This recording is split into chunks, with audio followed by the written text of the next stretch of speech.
I'm contestant 3429, and today I'll be explaining the four-stroke engine cycle. First things first, you have your intake stroke. Then would be compression, power, and exhaust. So for the intake stroke, what would take place would be your piston would be pulling down, meaning the air and a fuel mixture would be pulled down into what is called the combustion chamber. And the combustion chamber is when the air and fuel mixes together, creating the next stroke, which is compression, which is when your piston is brought back up with the air and fuel mixture, which makes that compressed. And that would bring you to your third stroke, which would be power, which would be when your piston is brought all the way up, creating a spark between the fuel and the air, creating the power stroke, explosion going up, basically, in the engine.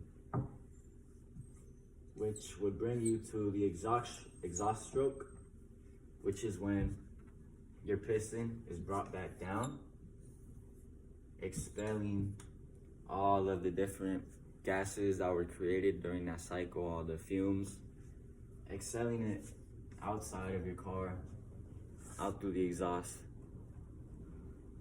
That's basically it for the intake, compression, power, exhaust, which is made up of four different strokes. And that's all. Another component of a diesel truck is I would say most important, is the gauge clusters. So your gauge cluster is made up mostly of 6 different gauges.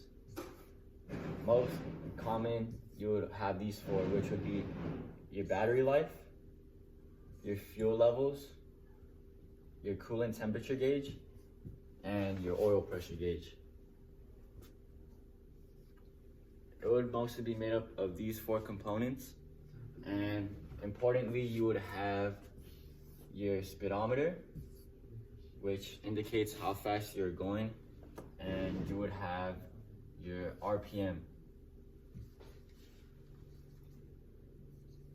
which translates to rates per minute. So with your speedometer, it indicates how fast you're going, so you can keep track of your speed. Your battery life indicates if your battery is good or not, like if it's gonna die soon, to power up your car. Fuel levels indicates if you're low or if you're high on fuel. Oil pressure gauge indicates how much oil you have in your engine. And coolant temperature, make sure your car does not overheat while you're driving. And that's most basically common on these gauge clusters on a diesel truck. And finally, we have throttle control on a diesel, which includes the carburetor, which I'll demonstrate right now. So with your carburetor, there's a flap. It's like you could call it a lid, which opens and closes when you accelerate on the gas pedal. So with your throttle control, meaning when you accelerate on the gas pedal, you push down. Meaning when you push the gas pedal down, it opens the flap to your carburetor. So when that takes place, you get air.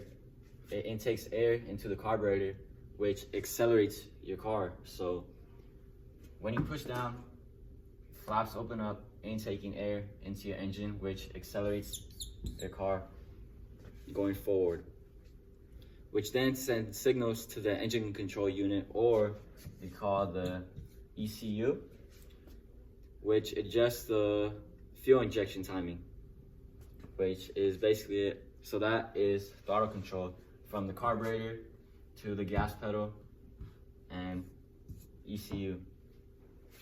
And that concludes these components on a diesel I would like to thank you for your time.